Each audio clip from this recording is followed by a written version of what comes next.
You've felt it before, haven't you? That quiet, gnawing feeling in the pit of your stomach when someone walks into the room. The way your shoulders tense up, the way your mind starts racing, analyzing every little movement they make. You try to tell yourself you're being paranoid. Maybe you're overreacting. Maybe it's all in your head. But deep down in that primal part of your brain that evolved to keep you alive, you know something's off. Because hatred isn't always screamed in your face. Real hatred, deep hatred, the kind that festers and grows like a cancer in someone's mind, that kind of hatred is subtle. It whispers. It hides behind fake smiles and casual conversation. It's there in the micro expressions, in the tiny hesitations, in the things left unsaid. Let's get one thing straight right now. Not everyone is going to like you. That's life. That's normal. But there's a massive difference between someone who simply doesn't connect with you and someone who actively, venomously despises your existence. And you deserve to know the difference. When someone interrupts you consistently, cutting you off mid-sentence like your thoughts aren't even worth the oxygen it takes to express them, that's not just rudeness. Pay attention. When it happens once, it's nothing. When it happens every single time you open your mouth, they're communicating something profound. Your voice irritates them at a fundamental level. Your opinions are worthless to them. Your stories, your ideas, your very thoughts, they want them silenced. You'll notice it in group settings first. You'll start a story and they'll immediately talk over you. Or worse, they'll wait just long enough for you to get invested in what you're saying before they redirect the conversation, pulling everyone's attention away from you like they're yanking a tablecloth from under your emotional dinner setting. And when you look around confused, nobody else seems to notice. That's by design. The person who hates you isn't stupid. They're calculating. They know exactly how to make you feel invisible without ever coming across as the villain. You'll find yourself questioning your own worth in these conversations. Am I boring? Am I not speaking loudly enough? Is what I'm saying really that uninteresting? And that self-doubt, that's exactly what they want. That's the first victory they claim in the psychological war they're waging against you. Let's talk about eye contact. Human beings are the only primates with visible whites in our eyes, and there's an evolutionary reason for that. Connection. We're wired to follow each other's gaze, to understand intention through eye contact. When someone genuinely despises you, they either can't look you in the eye at all because maintaining that connection is physically uncomfortable for them, or they stare too long, too hard, like they're trying to burn a hole through your skull with their hatred. Next time you're in a room with them, watch their eyes. Do they look at everyone else normally, but avoid your gaze like you're Medusa, and eye contact would turn them to stone? Or do they lock eyes with you in a way that feels predatory, challenging, dominant? Both are telling you the same story. I don't see you as an equal human being worthy of normal interaction. Body language never lies. It can't. While our words can be carefully chosen, our bodies react instinctively, primally. When someone positions themselves physically away from you in a group setting, turning their shoulders, angling their feet away, creating physical barriers between you and them, they're literally trying to distance themselves from your existence. Their body is saying what their mouth can't.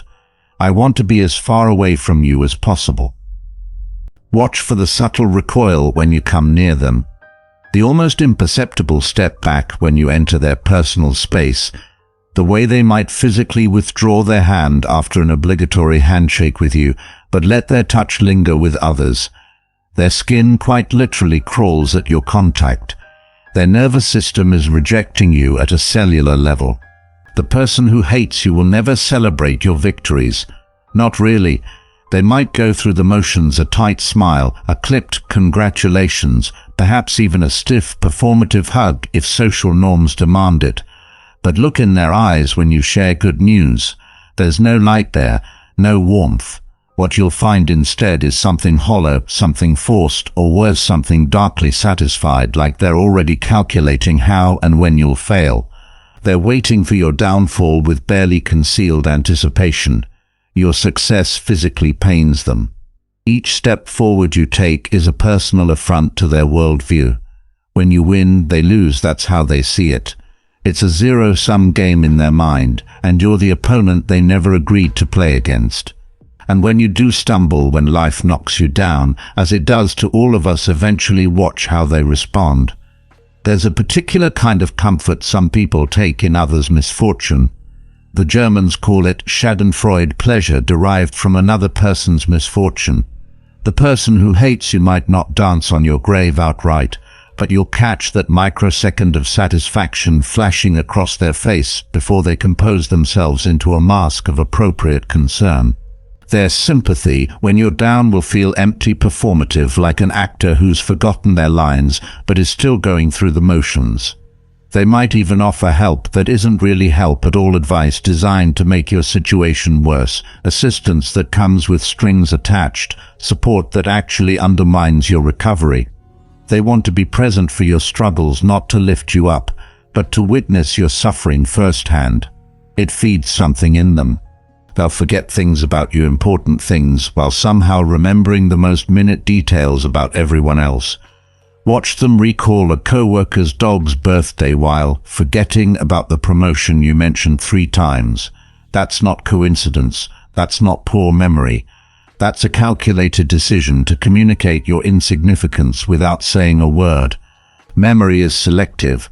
We remember what matters to us. We forget what doesn't. When someone consistently forgets your allergies, your preferences, your stories, your accomplishments while demonstrating an elephant-like memory for others, they're sending you a message in a language more ancient than words. You don't matter. Pay attention to the selective amnesia. They'll remember the one time you failed, but conveniently forget the 20 times you succeeded. They'll remember the awkward comment you made years ago, but forget the thoughtful gift you gave last week. It's memory weaponized, curated to make you feel simultaneously forgettable and unforgiven. And then there's the social triangulation, a masterclass in psychological warfare. The person who truly hates you won't just attack you directly. No, that would be too obvious, too easily defended against. Instead, they'll plant seeds of doubt about you in other people's minds.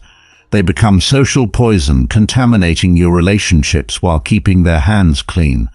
Oh, you're meeting with Sarah later. That's brave of you. She was saying some. Well, it's not my place to say. I'm sure it'll be fine. And with those few words, they've created suspicion where none existed. They've transformed your upcoming social interaction from something pleasant into something anxiety-inducing. They've made you question a relationship that was previously secure. This triangulation is particularly devastating because it's almost impossible to address directly. If you confront the person about it, they'll deny everything. I never said that. You're being paranoid. Why would I do something like that? And if you try to clear the air with a third party, you risk coming across as defensive, paranoid, or drama-seeking, exactly the impression your hater wants to create. Backhanded compliments are another weapon in their arsenal. You're so brave to wear that outfit with your body type. I wish I could just not care what people think like you do. Your presentation was actually pretty good this time. Each compliment comes with a built-in insult, a little barb designed to lodge under your skin and fester. These aren't compliments at all, they're precisely calculated attacks disguised as praise. They're designed to be impossible to respond to without seeming ungrateful or overly sensitive. If you say thank you, you're accepting the hidden insult. If you object, you're misinterpreting or can't take a compliment. It's a conversational checkmate, leaving you frustrated and silenced.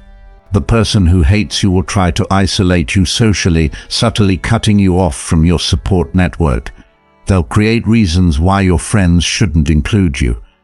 I didn't invite Sarah because I know how busy she's been lately. I was trying to be considerate. They'll schedule events when they know you can't attend. They'll create private jokes that deliberately exclude you. This isolation serves 2 purposes. It removes your social protection, making you more vulnerable to their attacks, and it reinforces their narrative that you're somehow lesser, unlikable, unwanted. Humans are tribal creatures. Social exclusion triggers some of our deepest insecurities. The person who hates you knows this and exploits it mercilessly. They'll give you whiplash with their inconsistency. One day they're friendly, almost warm, the next they're cold and distant. This isn't accidental. This is a deliberate strategy to keep you off balance, constantly readjusting your expectations, never quite sure where you stand. You'll find yourself pathetically grateful for the smallest kindnesses from them. "They smiled at me today" becomes a significant event worthy of celebration. Your standards for how they treat you drop so low that basic human decency feels like winning the lottery. This emotional roller coaster is exhausting, deliberately designed to drain your energy and diminish your self-worth. Watch how they respond to your boundaries. Someone who respects you might accidentally cross a line, but they'll apologize and adjust their behavior when you point it out. The person who hates you will treat your boundaries as personal challenges to be overcome, obstacles to be demolished, weaknesses to be exploited. Set a boundary once, and they might respect it temporarily. But they'll test it again and again, looking for cracks, waiting for you to tire of defending the same territory. "I was just joking." "You're so sensitive." "I didn't realize that was still an issue for you." They'll make you feel unreasonable for having boundaries at all, for expecting basic respect. They'll minimize your struggles while maximizing your mistakes. Had a panic attack. Everyone gets stressed sometimes. Made a small error in a presentation. That mistake could have serious consequences for the whole team. This distorted perspective isn't accidental. It's a funhouse mirror deliberately angled to make your successes appear smaller and your failures appear larger. Notice how they describe you to others, the adjectives they choose, the anecdotes they select to represent you. "Sarah, yeah, she's interesting. Remember that time she said that weird thing at the Christmas party?" They're curating an unflattering portrait of you in the minds of others, selecting only the colors and contours that serve their narrative of your unworthiness. The language they use about you will be subtly different from how they describe others. Everyone else gets the benefit of the doubt, you get the assumption of negative intent. Everyone else's mistakes are circumstantial, yours are character flaws. John was late because traffic was terrible today. Sarah's late again, so unprofessional. Pay attention to the questions they ask you, or rather don't ask you. Curiosity is a form of caring. When someone is genuinely interested in you, they ask questions. They want to know more. The person who hates you will demonstrate a profound lack of curiosity about your life, your thoughts, your experiences. The message is clear. Nothing about you is worth discovering. In group settings, they'll redirect conversations away from topics you're knowledgeable about or passionate about. They don't want you to shine. They don't want you to connect. They don't want you to feel valued or heard. Each conversation becomes a subtle competition, and they're determined that you lose. Watch for the patterns over time. One instance of any of these behaviors might be meaningless: a bad day, a misunderstanding, a momentary lapse in social grace. But patterns tell stories. Patterns reveal truth. And when you see these behaviors repeating, creating a mosaic of disrespect and devaluation, the picture becomes clear. This person's hatred is real, consistent, and deliberate. Listen to the tone of their voice when they speak to you compared to others. Speech patterns reveal what someone truly feels, no matter how carefully they choose their words. That slight edge when they address you, that subtle hardening, that barely perceptible drop in warmth, it's not your imagination. It's hatred dressed in the thin disguise of civility. They'll speak to others with animation, with enthusiasm, with genuine warmth, their voice rising and falling in natural cadence, their laughter flowing easily. But when they turn to you, something shifts. Their voice flattens. The emotional resonance disappears. They speak to you like you're a mildly annoying task they need to complete, not a human being they're connecting with. In digital communication, their hatred leaves fingerprints everywhere. One-word responses to your carefully crafted messages. Delayed replies when they respond to everyone else immediately. Read receipts left hanging like silent accusations. Each digital snub is a tiny paper cut to your self-esteem, individually insignificant, collectively devastating. Watch their texting patterns carefully. They'll respond to group messages, but somehow never acknowledge the points you make. They're like everyone's social media posts except yours. They'll view your story but never engage. In the digital realm, silence isn't just the absence of noise, it's a message in itself. And their silence toward you speaks volumes. They'll weaponize information about you, storing away your vulnerabilities like ammunition for future battles. Remember that insecurity you mentioned in confidence. They certainly do. They're waiting for the perfect moment to deploy it, perhaps disguised as concern, perhaps wrapped in humor, but always aimed with sniper-like precision at your most tender spots. I'm just worried about Sarah taking on this project. You know how she struggled with deadlines last year when she was going through that situation. And just like that, your past difficulty becomes your present definition. They've reduced your entire professional identity to a moment of weakness that should have remained private. The person who hates you will never give you the benefit of ambiguity. In situations open to interpretation, they'll always assume the worst about your motivations, your character, your intentions. Everyone else gets the luxury of nuance. You get harsh, absolute judgments. If you're 5 minutes late, it's because you're disrespectful, not because traffic was bad. If you miss a deadline, it's because you're incompetent, not because the parameters changed. If you're quiet in a meeting, it's because you're disengaged, not because you're thoughtfully listening. Your entire existence gets flattened into a caricature designed to justify their hatred. They practice what psychologists call fundamental attribution error, with ruthless consistency, attributing your actions to your character while attributing everyone else's actions to their circumstances. This isn't accidental. This is a deliberate cognitive distortion designed to maintain their narrative that you're fundamentally flawed. Pay attention to how they position themselves physically in group photos. Are they always making sure to stand far away from you? Do they create human buffers, ensuring other people stand between you? These aren't random arrangements. They're visual representations of the psychological distance they're determined to maintain. In meetings, they'll build on everyone else's ideas while subtly undermining yours. That's an interesting suggestion, though I'm concerned about implementation issues. They might even appropriate your ideas entirely, waiting a beat after you've spoken, then rephrasing your exact contribution to immediate acclaim. The message, your thoughts only have value when filtered through someone else's voice. Watch for the subtle sabotage. They won't directly undermine you, that would be too obvious. Instead, they'll forget to include vital information when briefing you on a project. They'll accidentally leave your name off important emails. They'll give you just slightly less time to prepare than everyone else. Each instance seems too small to call out, too ambiguous to address directly, and that's precisely the point. The person who truly hates you will never, ever acknowledge their hatred directly. If confronted, they'll express shock and hurt that you could think such a thing. They'll gaslight you into questioning your own perceptions.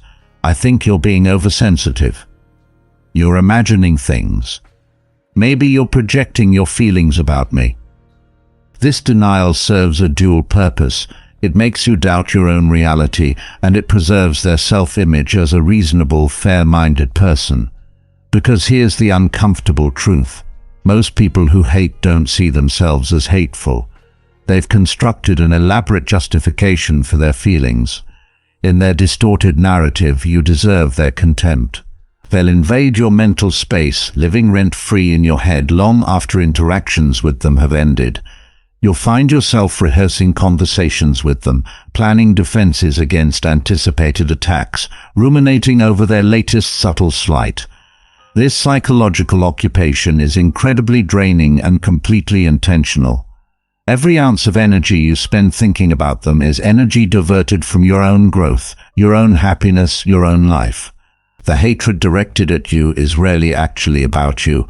It's about what you represent to them, what you trigger in them, what you reflect back at them that they can't stand to see. Perhaps your confidence highlights their insecurity. Perhaps your achievements underscore their stagnation. Perhaps your authenticity threatens their carefully constructed facade. In psychology, this is called projection, the unconscious transfer of one's own unacceptable qualities or feelings to another person. The things they hate most vocally about you are often the very things they cannot acknowledge in themselves. Listen carefully to their criticisms. They're inadvertently revealing their deepest insecurities. They'll use proximity as psychological warfare. Some days they'll avoid you completely, making it obvious they're circling the room to avoid passing your desk. Other days they'll suddenly appear at your shoulder, standing just slightly too close, invading your space just enough to make you uncomfortable. Both behaviors communicate the same message: your comfort doesn't matter. Your personal space exists at their discretion. Watch for the selective enforcement of rules and standards. When others bend protocol, it's fine. When you do the exact same thing, suddenly principles matter. "I'm just a stickler for the process" becomes their shield, but somehow this sticklerish quality only activates when you're involved. Different yardsticks for measuring different people, with the shortest, most unforgiving measure always reserved for you. The person who hates you will find subtle ways to exclude you from the casual information network that exists in every social group. Inside jokes will develop just beyond your reach. Plans will be discussed when you're not present. Small but significant decisions will be made without your input.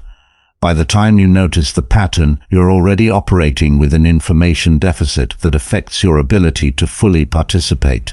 They'll find ways to make you question your own competence, especially in areas where you previously felt confident.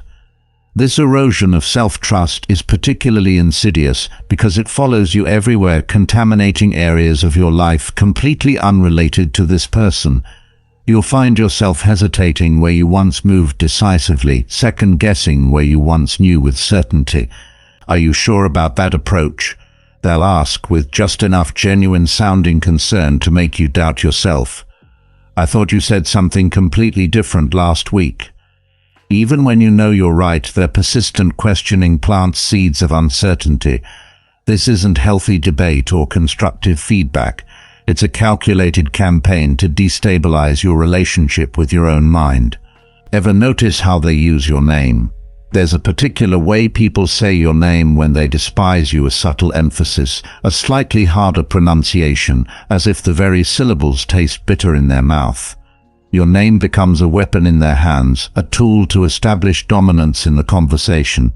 They might overuse it when reprimanding you or skip it entirely during positive interactions, subconsciously communicating that you only deserve direct address when being criticized. They become time travelers when recounting conflicts with you, selectively editing history to cast themselves as victims and you as the aggressor. "I was just asking a simple question and Sarah completely overreacted." Their revisionist histories consistently minimize their provocations while magnifying your responses. Each retelling drifts further from reality, yet they'll defend these distorted versions with absolute conviction. The person who hates you will police your emotions with ruthless inconsistency, express frustration and you're too emotional, remain calm during conflict and you're cold and unfeeling, show enthusiasm and you're over the top. Their game is rigged. There is no emotional response you can have that they won't find a way to criticize. Meanwhile, they grant themselves unlimited emotional latitude, from ice-cold dismissal to fiery outbursts. Watch how they treat service workers when you're together. There's a particular type of hatred that reveals itself in status-based interactions. They might be perfectly pleasant to you, especially if others are watching, but then turn and speak to the server, the cashier, the janitor with unmistakable contempt. This behavior broadcasts a message: I can control my hatred when it serves me, but my true nature leaks out toward those I deem safe to mistreat. They'll deliberately misinterpret your words, twisting your meaning into something you never intended. So what you're saying is, followed by a completely distorted version of your actual point. This isn't accidental miscommunication, it's tactical. By putting indefensible words in your mouth, they force you to backpedal, to defend yourself against accusations based on things you never actually said. Your laughter bothers them. Your joy irritates them. Your passion annoys them. Pay attention to the microsecond flash of displeasure that crosses their face when you express genuine excitement or happiness. They might quickly mask it, but that initial instinctive reaction reveals a profound truth. Your positive emotions literally pain them. Your joy is experienced as a personal offense. They'll use information asymmetry to maintain power. They'll withhold crucial details until the last possible moment, ensuring you're always slightly underprepared compared to others. In meetings, they'll obscure important context that would make your contributions more relevant. Oh, didn't I mention that part? I thought everyone knew. This selective gatekeeping of information isn't forgetfulness, it's strategic. The person who hates you will never engage with the substance of your ideas during disagreements. Instead, they'll focus on tone policing, on procedural objections, on tangential issues, anything to avoid acknowledging the actual merit in your position. I might be more receptive to your point if you hadn't raised your voice, they say, even when you've been speaking calmly. The goal isn't resolution, it's distraction. They practice what relationship experts call kitchen sinking during conflicts, dragging in unrelated past issues whenever you raise a specific concern. Try to address their consistent lateness, and suddenly you're discussing that comment you made 3 months ago at a dinner party. This conversational chaos makes productive resolution impossible, which is precisely their intention. They don't want problems solved. They want you permanently on the defensive. Notice how they respond to good news about people they like versus good news about you. Their congratulations to others bloom with genuine warmth, specific praise, and follow-up questions. Their acknowledgement of your achievements is brief, generic, and terminal, closing the conversation rather than expanding it. "That's nice" becomes both the beginning and end of their response, a verbal door slammed in your face. They'll create tests you don't know you're taking, then punish you for failing. If she really cared, she would have remembered my comment about wanting that book. These unspoken expectations become invisible tripwires scattered throughout your interactions. Each failure confirms their narrative that you're selfish, inconsiderate, or clueless, even though you were never informed these particular actions held special significance. They become sudden absolutists about issues they've previously been flexible on, but only when you're involved. Rules that bend like reeds for others become rigid steel bars for you. Procedures that were general guidelines last week transform into non-negotiable protocols the moment you need an exception. This selective rigidity isn't about principles, it's about constructing barriers specifically designed to impede you. The person who hates you maintains a mental archive of your failures while keeping no records of your successes.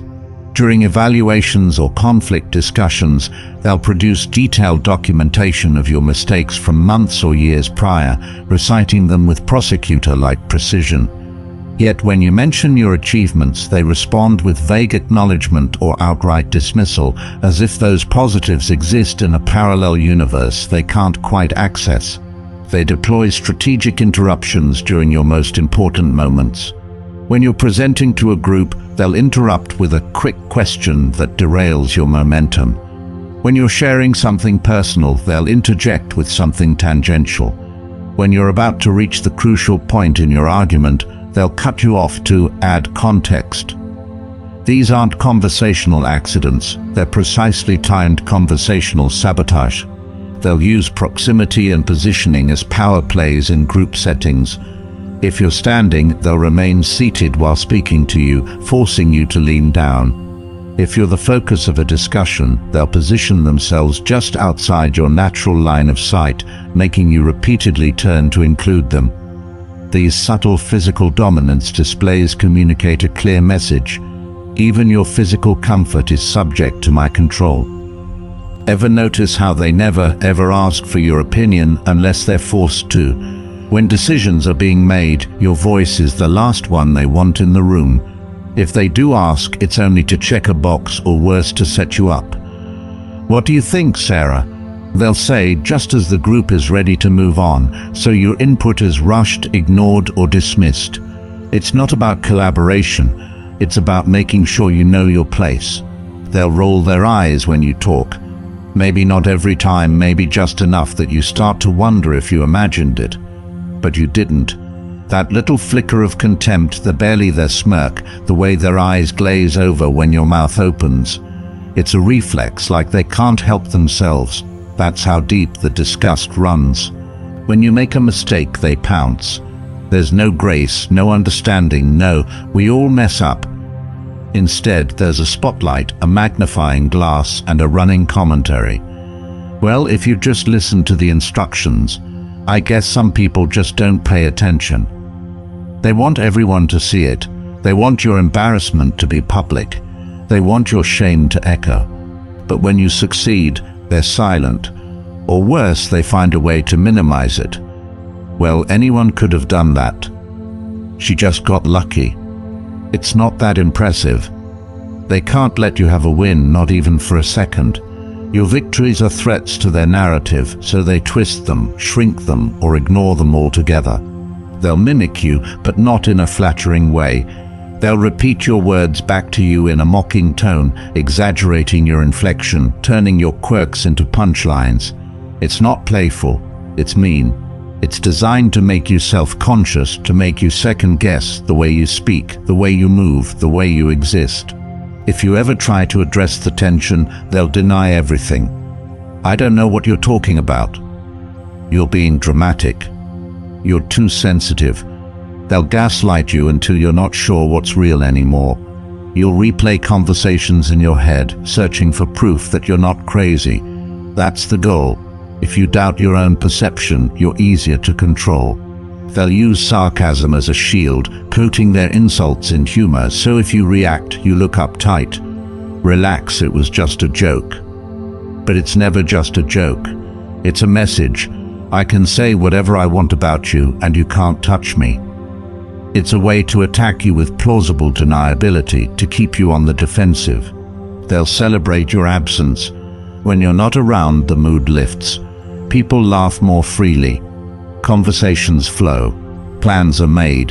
And when you return, there's a subtle shift, a tightening, a cooling, a sense that you've interrupted something better. You weren't missed. In fact, things were easier without you. And they make sure you feel it. They'll use your vulnerabilities as weapons. The things you shared in confidence, your fears, your insecurities, your past mistakes become ammunition. In arguments, in jokes, in offhand comments, they'll bring up what hurts you most. They want you to regret ever trusting them. They want you to feel exposed, unsafe, alone. They'll sabotage you in ways that are hard to prove. Oh, I must have forgotten to tell you the meeting was moved. Oops, I didn't realize you needed that file. I thought someone else had already told you.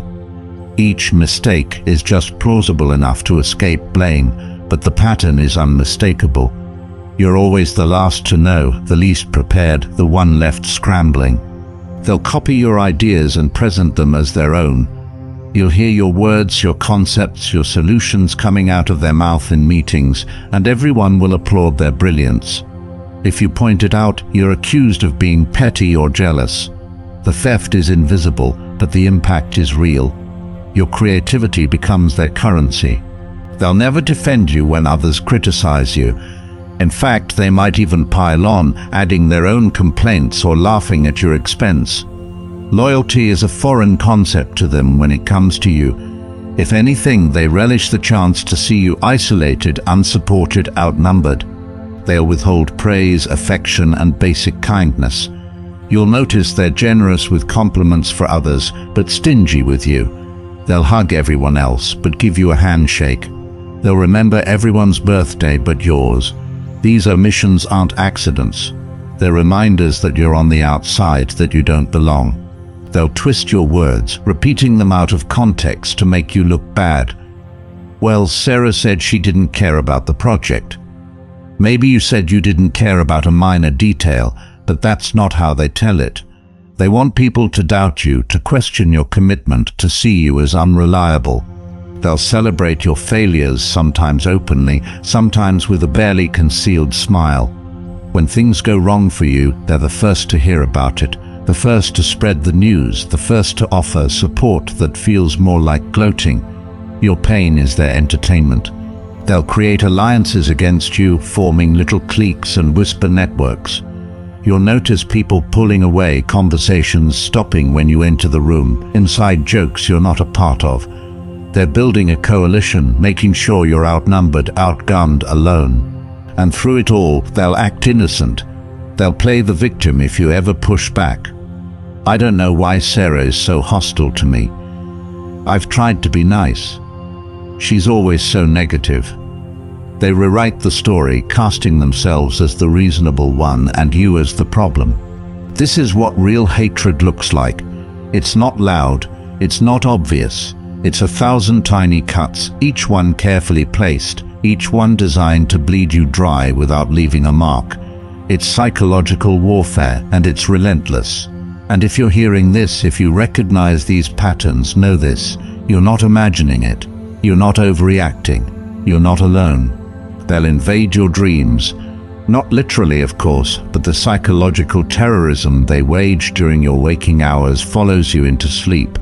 You'll find yourself startled awake at 3 a.m., heart racing, replaying that comment they made, wondering what they meant, what they're planning. They've colonized your subconscious. While they sleep peacefully, you're fighting battles against them in your dreams. Your body knows before your mind catches up.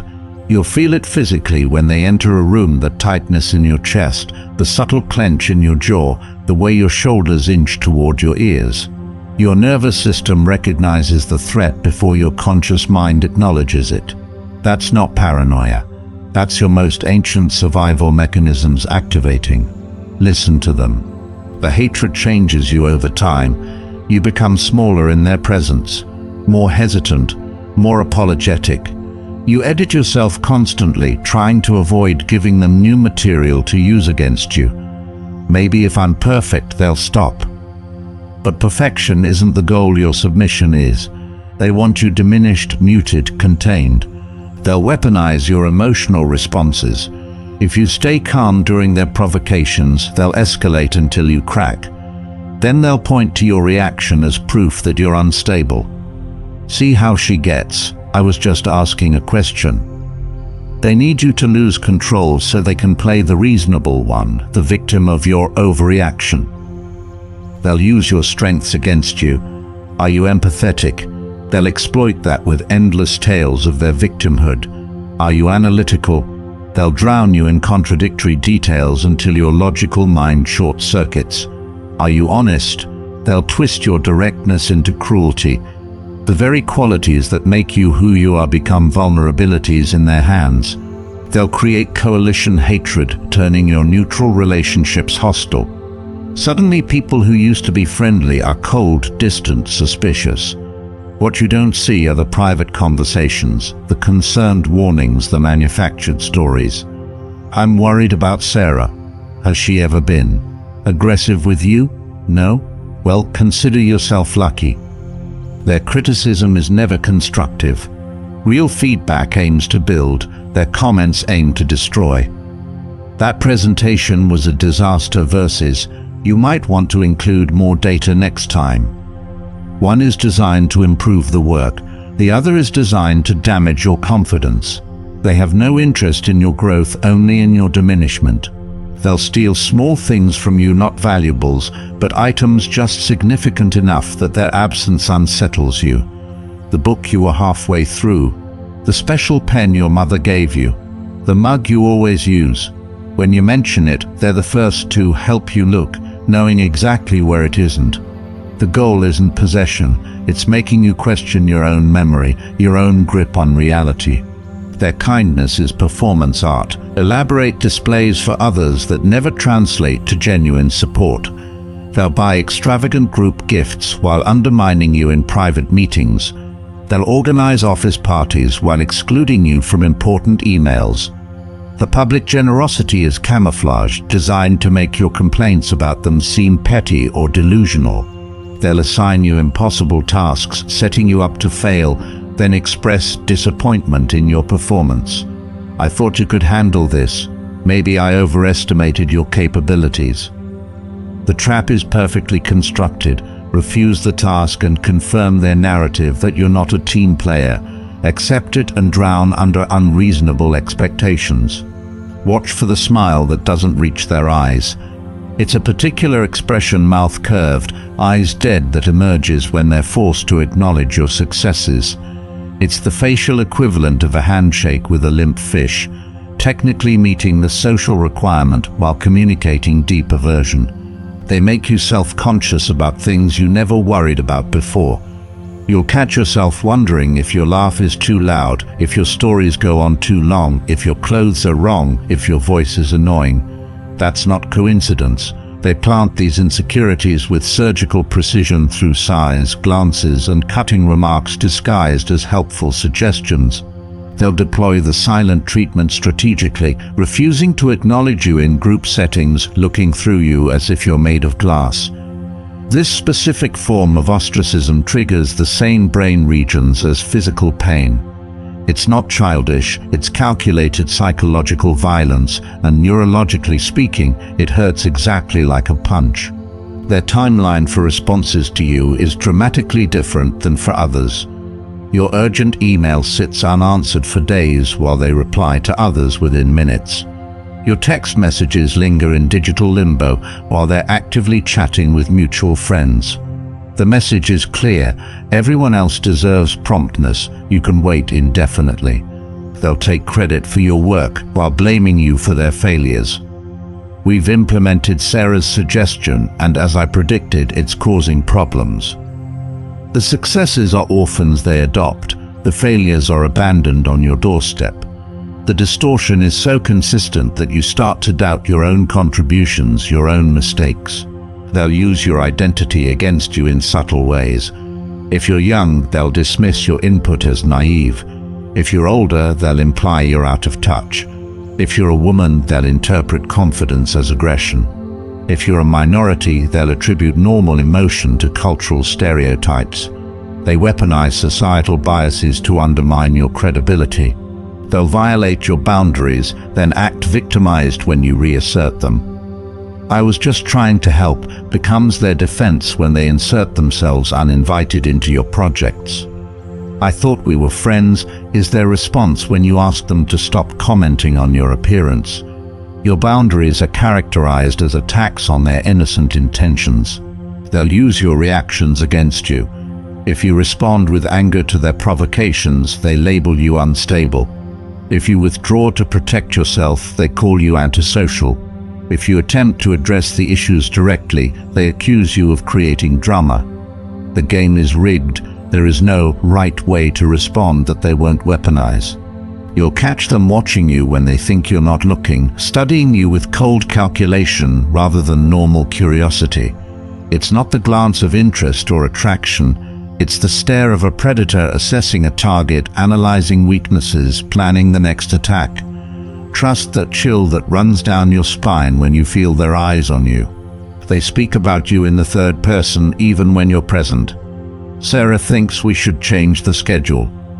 Not you think, but Sarah thinks, as if you're an object being discussed rather than a person participating in the conversation. This subtle linguistic distancing reveals how they've already dehumanized you in their mind. They'll disrupt your peace at every opportunity. Watch how they time their interruptions, just as you're settling into work, just as you're beginning to relax, just as your conversation with someone else gets interesting. These aren't random disruptions. They're precisely timed attacks designed to keep you perpetually unsettled, forever on edge. They don't want you to find your rhythm, your flow, your calm. You'll notice they weaponize your personal information in casual conversation. That health issue you mentioned privately, they'll bring it up in a group setting, wrapped in a thin veneer of concern. Should you be eating that, Sarah? With your condition, it's not concern, it's a power play.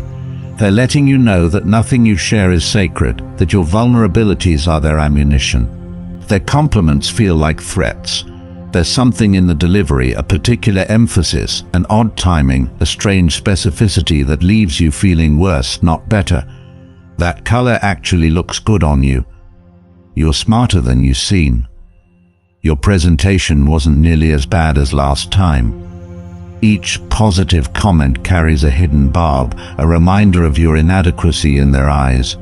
They'll create elaborate narratives about your motivations, assigning you the darkest possible intentions for even your most innocent actions. She only offered to help because she wants to take over the project. He only complimented your work to make me look bad. In their distorted reality, you're incapable of genuine kindness or competence. Everything you do must have a sinister purpose. Time feels different in their presence. Minutes stretch into hours. Meetings that should take 30 minutes consume your entire afternoon when they're involved. They slow-walk processes, drag out decisions, extend discussions well past the point of productivity when you're waiting on them. It's temporal warfare, consuming your most limited resource simply because they can. They'll use what psychologists call ambient abuse, creating an atmosphere of tension and hostility without ever doing anything explicitly aggressive. The room temperature changes when they enter. Conversations become stilted. Laughter dies. People tense up. And yet, if you tried to explain why, you'd struggle to point to any specific behavior. That's precisely the point. You'll find yourself over-explaining around them, filling nervous silences with unnecessary details, justifying decisions that shouldn't need justification. I'm taking lunch now because I have a meeting at 1:30, and I thought it would be better to eat before rather than after because... Stop. Listen to yourself. This defensive verbal diarrhea isn't your natural communication style. It's your response to the constant judgment they radiate. They'll deny you closure on even the smallest matters. Emails go unanswered. Questions remain deliberately unaddressed. Projects hover in perpetual limbo waiting for their input.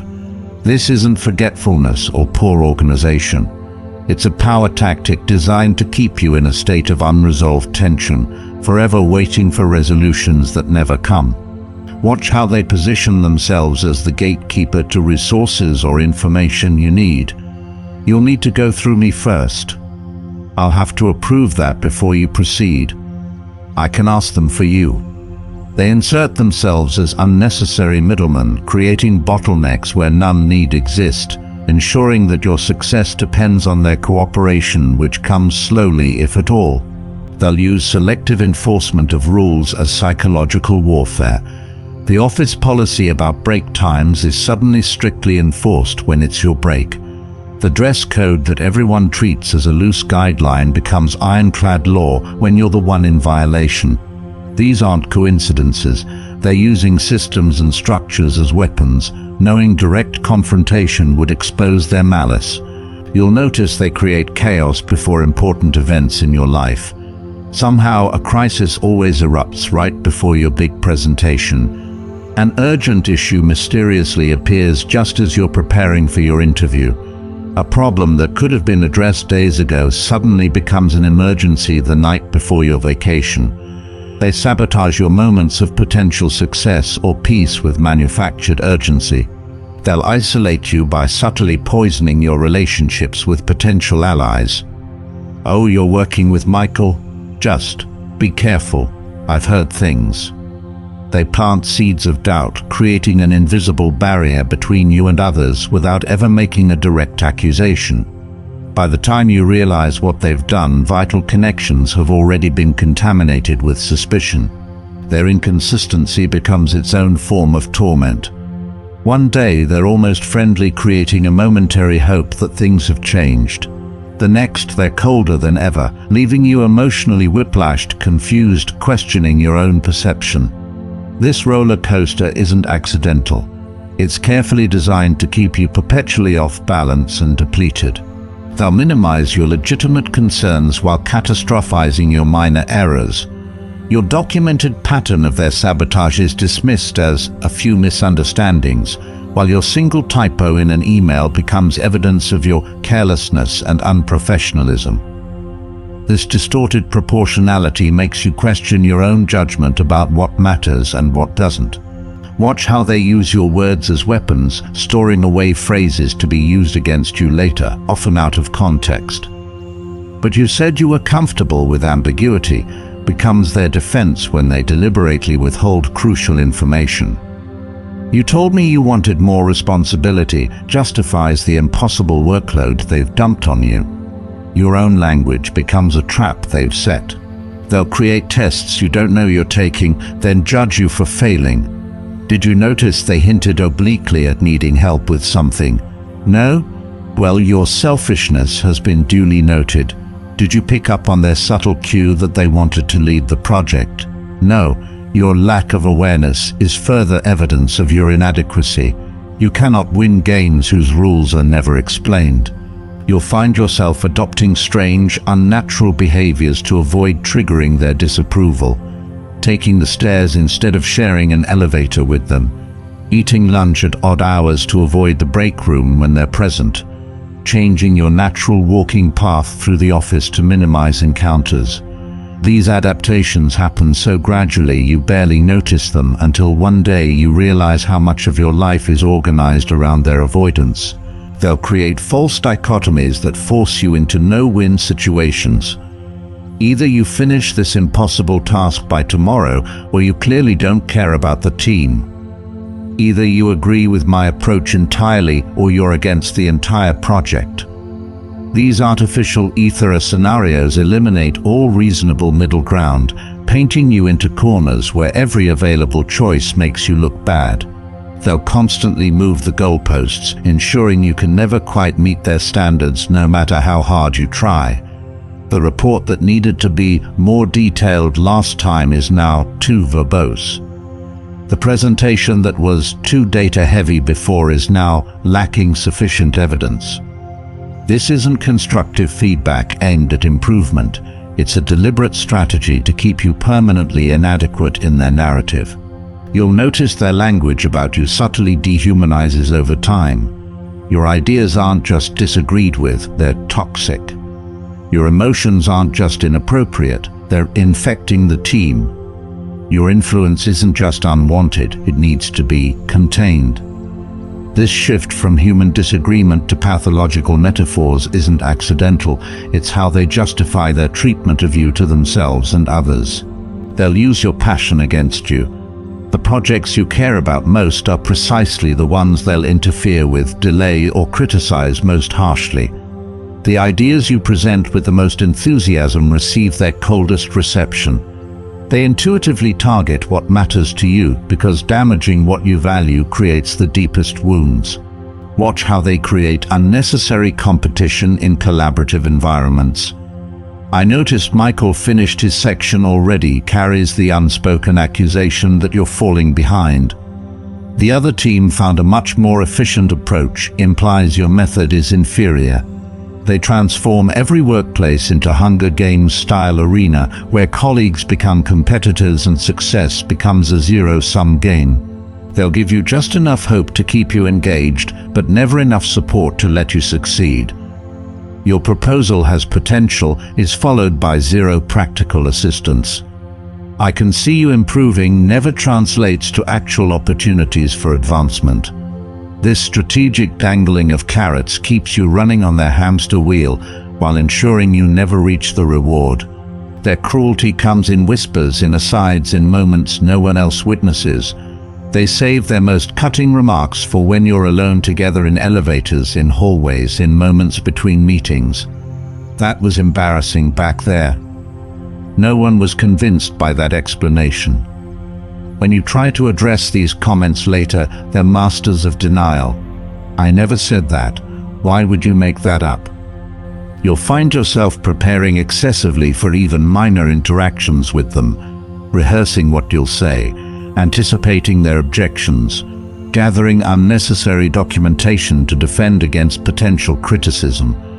This hypervigilance isn't paranoia, it's your rational adaptation to their consistent hostility. You're armoring yourself against inevitable attacks. They'll use your empathy as an exploit, a vulnerability to be leveraged. When you try to understand their perspective, they take advantage of your good faith to further distort reality. When you extend compassion for their struggles, they use that opening to extract concessions or exceptions. Your humanity becomes a hackable weakness in their operating system. Watch how they subtly undermine your relationships with superiors or mentors. They'll casually mention your struggles with a project when speaking to your boss. They'll raise concerns about your approach when talking to influential stakeholders. These poison-drip comments, delivered with false reluctance, create a shadow narrative about you in the minds of decision-makers. Their hatred of you creates bizarre inconsistencies in their own behavior. They'll champion ideas they previously opposed when those ideas no longer come from you. They'll contradict long-held opinions just to avoid agreeing with your position. They'll abandon their own interests if you express enthusiasm for the same thing. Their need to oppose you overrides their own authentic preferences. They'll create elaborate paper trails documenting your smallest errors while ensuring their own mistakes remain unrecorded. That email detailing your one-day delay on a minor task, copied to your manager. Their week-long blocking of a critical project, discussed only in unrecorded conversations. This asymmetrical accountability creates a distorted official record that reinforces their narrative of your incompetence. You'll notice they become visibly energized by your distress. When you're struggling, their movements become more animated, their speech more rapid, their focus more intense. There's a vitality to them in these moments that's missing from their normal demeanor. Your pain is literally energizing to them, a disturbing but unmistakable sign of how deeply their hatred runs. They'll use temporal manipulation, creating artificial urgency that forces you to rush and make mistakes. "I need this by end of day" comes at 4:45 p.m. "The client wants an answer immediately" is revealed to mean sometime this week for everyone except you. These manufactured emergencies are designed to induce panic, short-circuit your careful work, and set you up for failure. Watch how they control information flow as a form of power. You're the last to learn about important developments. You receive critical details too late to act on them effectively. Meetings happen that affect your work, but somehow you're not invited. This isn't accidental exclusion, it's strategic information asymmetry designed to keep you perpetually disadvantaged. They'll gaslight you about easily verifiable facts. The meeting was always scheduled for 2 p.m. when the original email clearly says 3 p.m.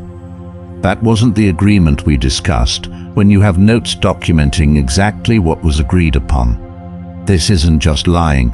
It's a deliberate attempt to make you question your perception of reality, your memory, your sanity. You'll find yourself developing physical symptoms in response to their presence. Headaches that start when they enter the room, stomach pain before meetings they attend, sleep disturbances when you know you'll encounter them the next day.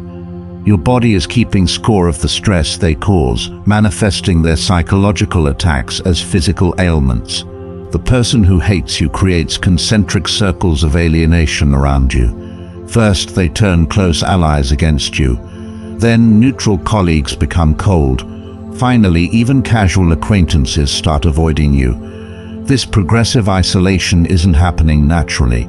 It's being orchestrated through private conversations, selective information sharing, and careful reputation management. They'll appropriate your personal style, your ideas, your language patterns, but only to mock them. This twisted mimicry isn't flattery, it's a form of identity theft designed to make you self-conscious about your most authentic expressions. When you change your hair, they suddenly have a similar style, not because they admire it, but because they're creating a parody of you, turning your choices into inside jokes for others. Their passive-aggressive comments come with perfect plausible deniability. "No offense, but I'm just being honest. I'm saying this for your benefit."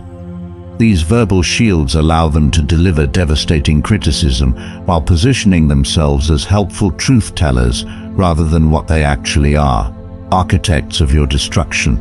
If you object, you're shooting the messenger rather than recognizing the attack.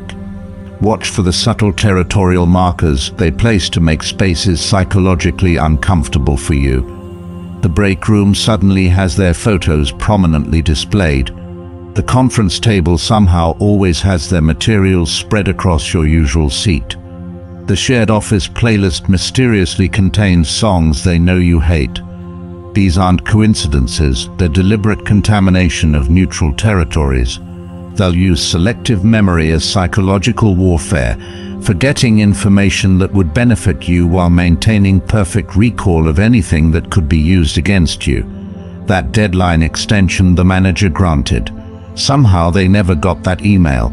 That mistake you made 2 years ago. They remember it with photographic detail. This curated amnesia isn't cognitive, it's strategic.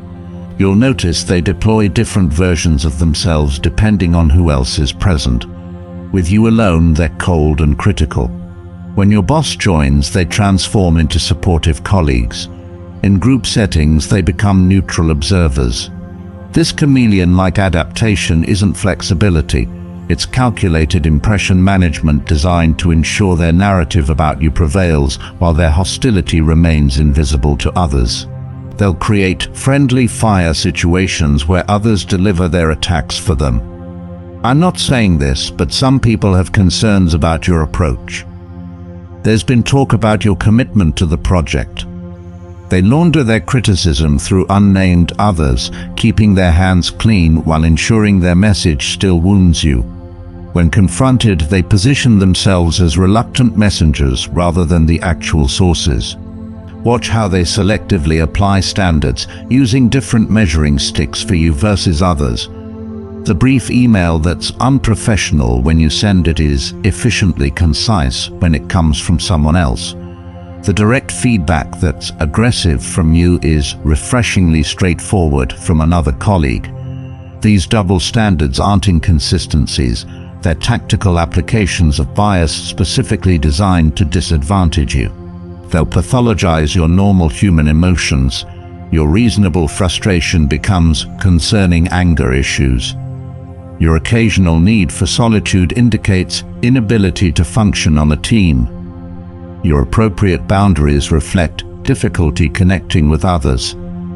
This medical-sounding language isn't descriptive, it's prescriptive, creating a narrative of dysfunction around your healthy human responses. You'll find them inserting themselves as concerned third parties in your other relationships. I've noticed Sarah seems stressed when dealing with you. Is everything okay between you two? They position themselves as helpful observers while actually planting seeds of doubt in previously solid connections. By the time you realize what they've done, the damage to those relationships is already underway. They'll create elaborate detours and obstacles in processes that should be straightforward. The simple approval that takes others minutes somehow requires multiple steps, additional documentation, and extended delays when you're involved. These bureaucratic mazes aren't organizational necessities. They're personally constructed barriers designed to exhaust your resources and patience. Watch for the strategic timing of their constructive feedback, always delivered moments before you need maximum confidence, right before your presentation to executives, just as you're preparing for an important client meeting, immediately prior to your interview for promotion. This isn't coincidental timing, it's psychological sabotage specifically designed to destabilize you when stability matters most. They'll use conditional professional support as emotional manipulation. I'd be happy to recommend you for that position if you show more initiative. I could include you in that meeting if you improve your contributions. These dangled opportunities never actually materialize, no matter how you change your behavior. The conditions are moving targets designed to keep you perpetually striving for approval that never comes. You'll notice they create, if only, narratives about you to others. Sarah has potential if only she could take criticism better. Michael might succeed if only he were more detail-oriented. These backhanded assessments appear supportive on the surface, while actually undermining your reputation. They position themselves as insightful evaluators while ensuring others see you as fundamentally flawed. They'll weaponize procedures and protocols against you, becoming rigid bureaucrats when you need flexibility while bending or breaking those same rules for themselves and others. "I wish I could help, but policy clearly states," becomes their mantra when you require accommodation, while their own violations are treated as necessary exceptions. Rules become selectively solid or liquid depending on who they're applied to.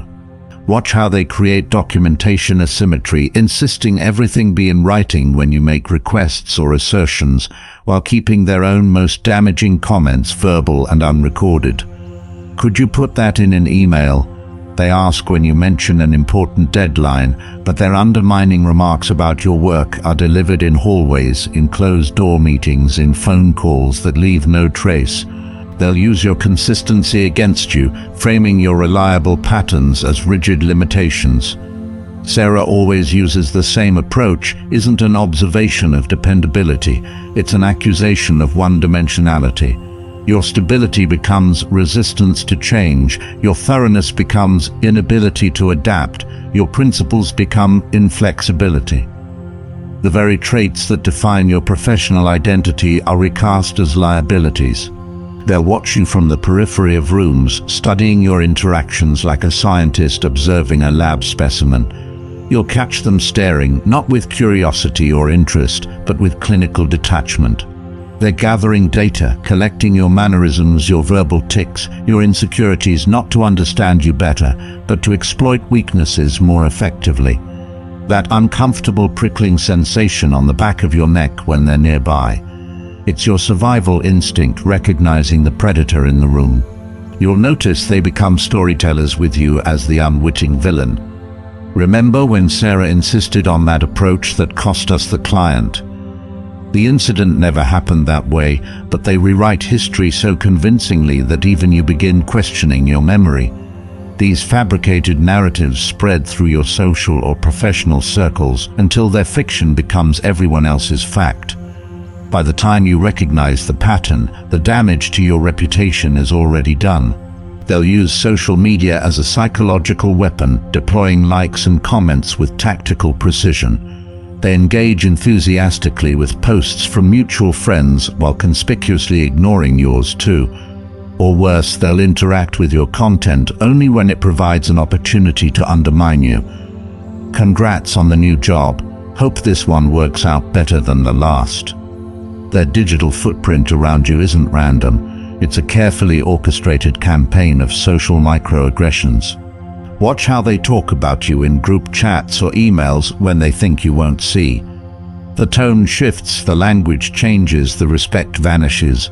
You might glimpse it accidentally, a message not meant for you, an email chain where they forgot you were included. That momentary glimpse behind their mask reveals the yawning gulf between their public persona and their private contempt. They'll deploy what psychologists call gaslighting by proxy, enlisting others to question your perception or memory. "We all agreed to that deadline" becomes the group consensus, even though you clearly remember differently. They build coalitions of doubt around you, making you question not just specific memories, but your overall grip on reality. When everyone seems to remember events differently than you do, ask yourself who controlled the narrative from the beginning. You'll notice they create tests designed for you to fail, then use your failure as evidence of their superiority.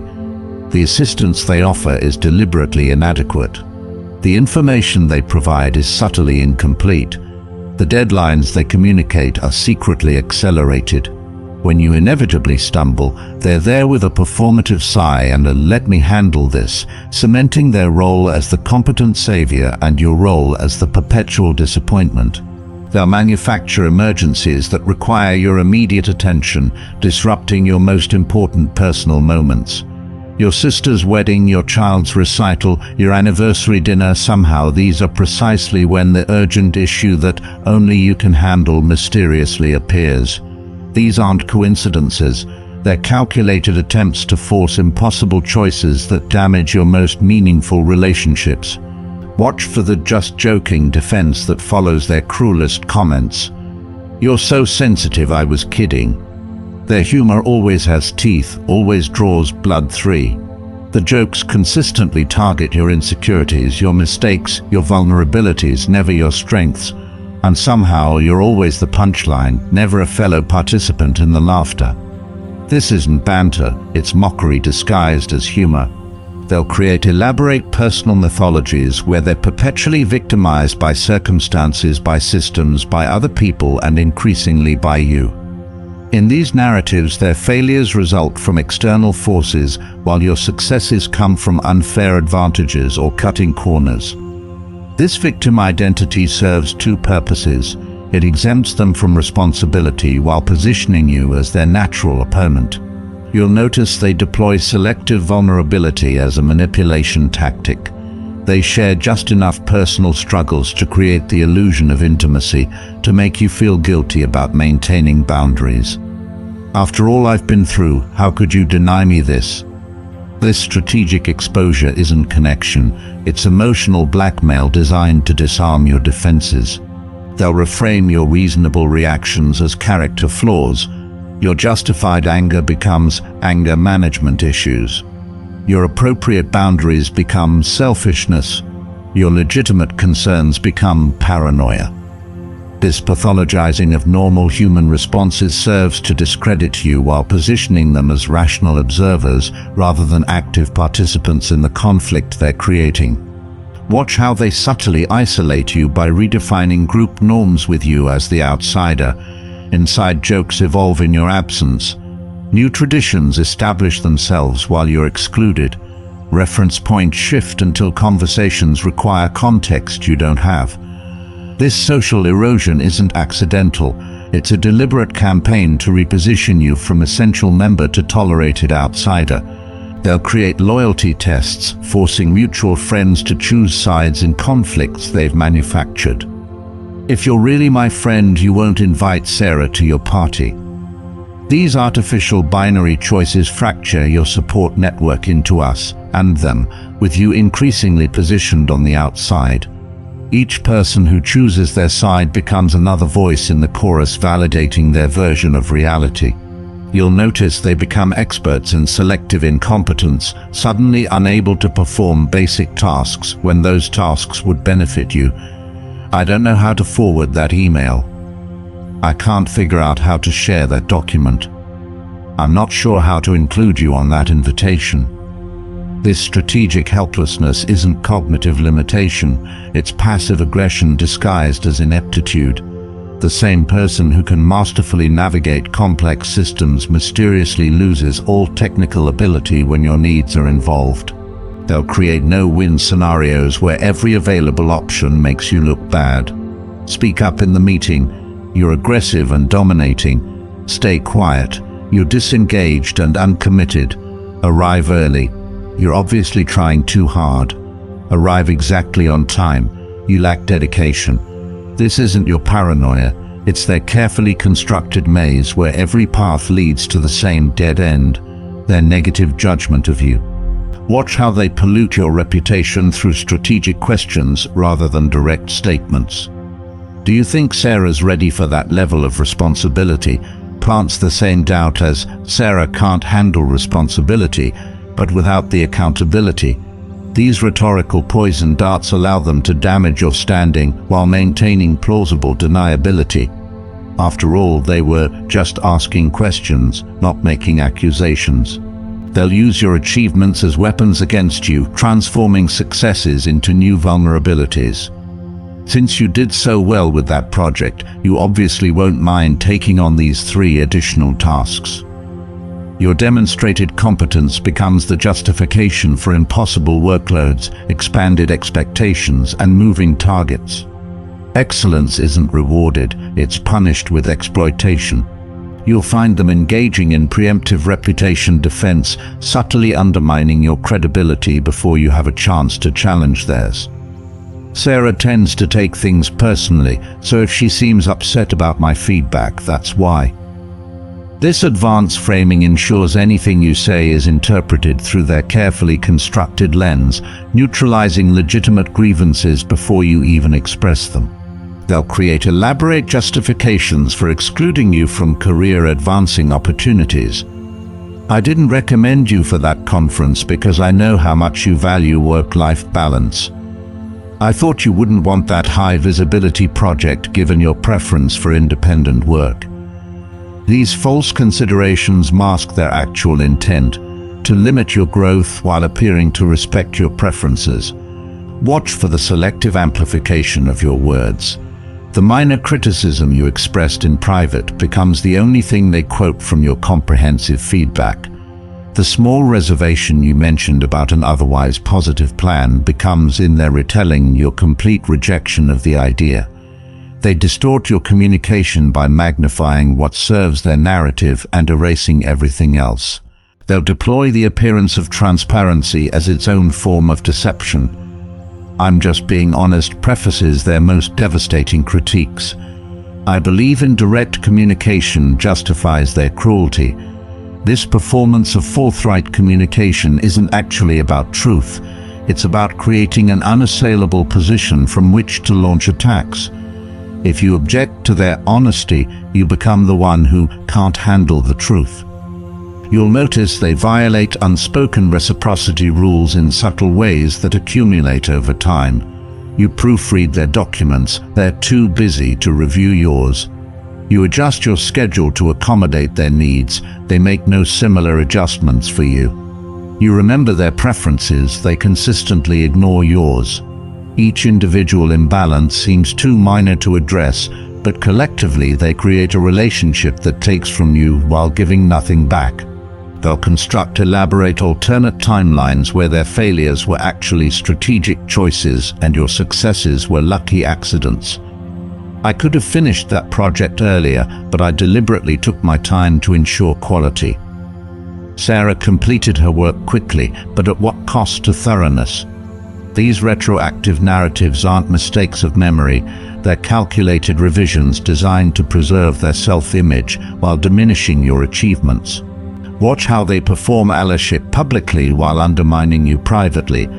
They loudly champion workplace equality in meetings while whispering that your promotion was obviously about diversity. They vocally support work-life balance in team discussions while implying to leadership that your family commitments show lack of dedication. This two-faced advocacy isn't hypocrisy, it's strategic positioning that makes them appear progressive while actively reinforcing the barriers they claim to oppose. They'll create artificial scarcity around recognition and opportunity, fostering competition where collaboration should exist. There's only room for one person to present at the conference. Only one team member can lead this initiative. These limitations rarely actually exist. They're manufactured zero-sum scenarios designed to pit colleagues against each other, ensuring that every advance you make feels like it comes at someone else's expense. You'll notice they rewrite interaction histories in real time, denying words they spoke minutes ago. "I never said I would handle that part of the project," when you both know they explicitly agreed to it yesterday. "That wasn't the feedback I gave you," when you can still hear their exact criticism ringing in your ears. This isn't just lying, it's reality manipulation designed to make you question your own sanity, your own memory, your own perception of events that just occurred. They'll deploy excessive formality as emotional distancing. Suddenly you're Miss Johnson while everyone else is on a first-name basis. Their emails to you contain rigid corporate language, while their messages to colleagues remain casual and warm. This linguistic shift isn't professionalism, it's a psychological barrier they're erecting, a way of communicating that you don't belong in their circle of human connection. Watch how they use proximity as psychological torture, suddenly needing to work near you after months of avoidance. This isn't reconciliation, it's surveillance. They position themselves where they can monitor your conversations, your computer screen, your phone calls, gathering intelligence, while simultaneously making you self-conscious about every word, every action, every breath. Your space no longer feels like your own because it isn't. They've colonized it. They'll create Byzantine processes that apply only to you. Need something approved. Everyone else submits a simple form. You need to provide 3 levels of documentation, get signatures from 5 different departments, and wait for the next full moon. These personalized obstacles aren't official requirements. They're custom-built roadblocks designed to exhaust your persistence and highlight your difficulty getting things done. You'll find them engaging in perverse documentation, recording your minor infractions while deliberately avoiding any record of your contributions. That 5-minute tardiness to a meeting, noted in an email to management. Your weekend work that saved the project, strangely absent from any official recognition. This selective record-keeping isn't absent-mindedness. It's the methodical creation of a paper trail designed to justify their treatment of you.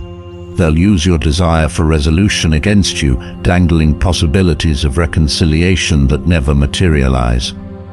"Let's grab coffee and clear the air" becomes a perpetually rescheduled event. "We should discuss how to work better together" remains a theoretical future that never arrives. This isn't genuine interest in improving the relationship. It's a way to keep you emotionally invested while continuing their campaign of undermining.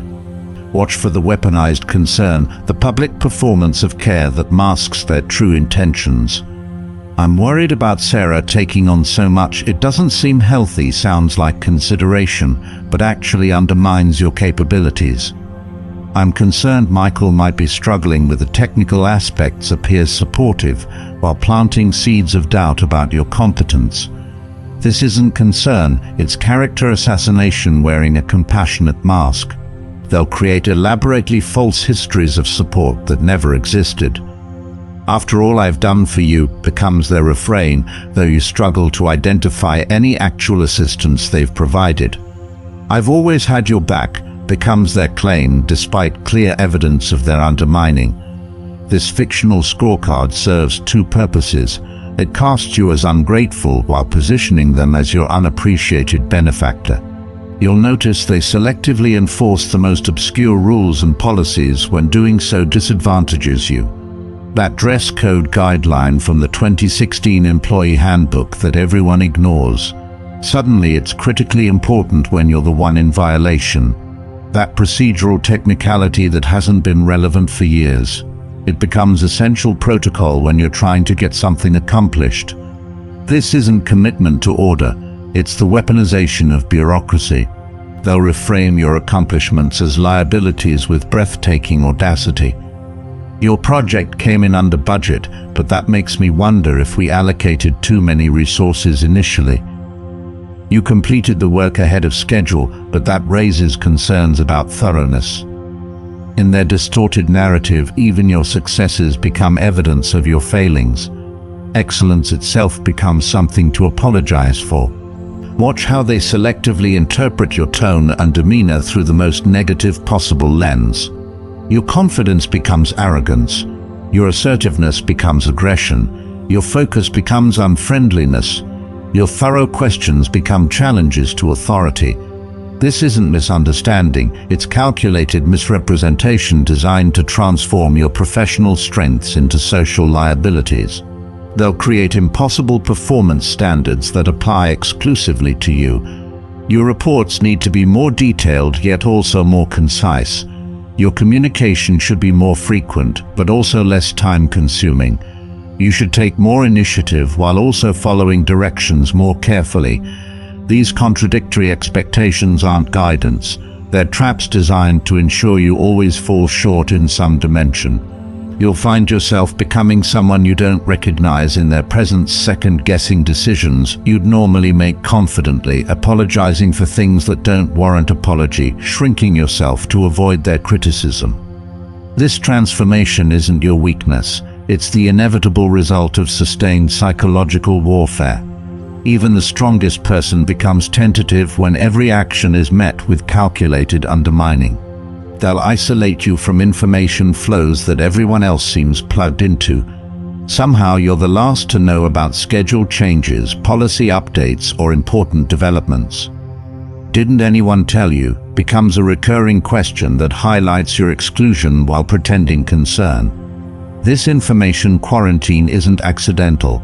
It's strategic deprivation designed to make you appear less prepared, less engaged, less capable than your peers.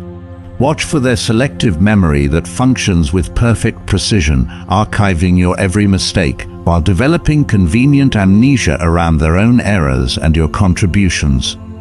As I recall, you were responsible for that miscalculation, you weren't, but I don't remember who came up with that successful approach. It was you. This curated recollection isn't cognitive failure, it's narrative construction with you perpetually cast as the incompetent character. They'll create deliberate misalignments between their words and actions, leaving you perpetually disoriented. Your input is valuable, while consistently ignoring your suggestions. We're a team, while taking sole credit for collective work. I trust your judgment, while second-checking your every decision. This cognitive dissonance isn't miscommunication, it's psychological warfare designed to keep you in a constant state of uncertainty, always questioning the evidence of your own experience. Watch how they strategically withdraw previously offered support at the moment you need it most. Actually, I won't be able to help with that presentation after all, comes hours before you're scheduled to speak. I know I said I'd cover for you, but something came up arrives just as you're about to leave for your medical appointment. These last-minute abandonments aren't scheduling conflicts, they're calculated betrayals designed to leave you flailing when stakes are highest. They'll seize ownership of group successes while distributing blame for failures with surgical precision. My approach is what made this project successful when discussing team wins. Sarah's section is what created the problem when addressing setbacks. This asymmetrical attribution isn't egotism, it's reputation management, with you consistently positioned as the liability and them as the asset regardless of actual contributions. You'll notice they create impossible communication double binds where both speaking and silence become evidence of your deficiency. Express concerns and you're creating drama. Remain quiet about issues and you're not a team player for withholding feedback. These contradictory expectations aren't confusion. They're deliberately constructed no-win scenarios where your every communicative choice becomes further evidence of your inadequacy. They'll practice what psychologists call emotional trespassing, forcing intimacy, then using your vulnerability against you. You can tell me anything creates an opening they later exploit. I thought we could be honest with each other becomes their justification for invasive questions and boundary violations. This false intimacy isn't connection, it's reconnaissance, gathering emotional intelligence for future psychological operations. Watch for the deliberate misattribution of motives, consistently assigning your actions the darkest possible intentions. You only volunteered for that project to make me look bad. You're only being nice to her because you want something. You're just asking questions to undermine my authority. This isn't misunderstanding, it's the systematic reconstruction of your character into something malevolent, making their hatred feel justified. They'll create elaborate scenarios of your failure before you've even begun. When Sarah mishandles this client, not if. After Michael's approach doesn't work. Not should it not work. This predictive negativity isn't concern, it's manifestation, the verbal construction of your downfall before you've had a chance to succeed or fail on your own merits. They're writing the story of your incompetence in advance, then working to make it come true. You'll find them practicing selective competence, suddenly developing remarkable capabilities when those skills can outshine you. The person who doesn't understand technology produces a sophisticated digital presentation immediately after your standard one. The colleague who isn't good with numbers generates complex calculations contradicting your financial analysis. This isn't growth, it's competitive motivation specifically activated by opportunities to diminish you. They'll manipulate physical spaces in ways that disadvantage you specifically. The thermostat gets adjusted to temperatures they know you find uncomfortable. The lighting gets configured in ways that give you headaches. The office arrangement gets reorganized to isolate your desk or place you in high-traffic areas that disrupt your concentration. These environmental modifications aren't coincidental. They're habitat manipulation designed to keep you chronically uncomfortable. Watch how they perform expertise in your areas of knowledge, suddenly becoming self-proclaimed authorities on topics you've studied for years. The history major who never showed interest in psychology becomes an overnight expert when you, the psychology graduate, join the conversation. This isn't intellectual curiosity, it's territorial marking, a way of communicating. There is no domain where your knowledge will be respected or unchallenged. They'll create performance bottlenecks that affect only you, becoming information gatekeepers for resources you need while providing direct access to everyone else. All requests must go through me becomes the rule when you need approvals. I'll have to review that first creates delays in your workflow that others don't experience. These procedural choke points aren't organizational necessities. They're control mechanisms designed to frustrate your progress while making you appear inefficient. You'll notice their criticism has a particular quality, simultaneously vague yet devastating. There's just something off about your approach, provides no actionable feedback while leaving you questioning everything. It's not quite what we're looking for, offers no specific guidance, but clearly communicates your failure.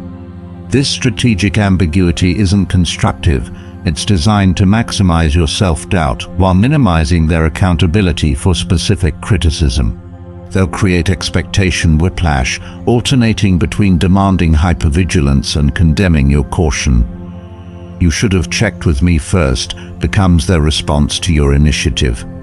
"You need to stop asking for permission and take ownership," follows when you seek input. This oscillation between contradictory expectations isn't confusion.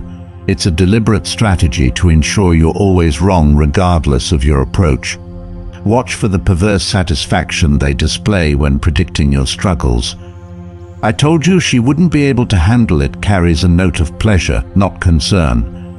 "As I expected, he's having trouble with the technical aspects" contains unmistakable satisfaction. This isn't the disappointment of a supportive colleague. It's the vindication of someone who actively invested in your failure and is now collecting their emotional returns. They say hatred is just the shadow side of love, both intense, both personal, both transformative. But while love builds, hatred destroys. While love expands, hatred constricts. The person who truly hates you doesn't just want you to fail. They want you to disappear, to diminish, to doubt the very essence of who you are. But here's what they don't want you to know. Their hatred says more about them than it ever could about you.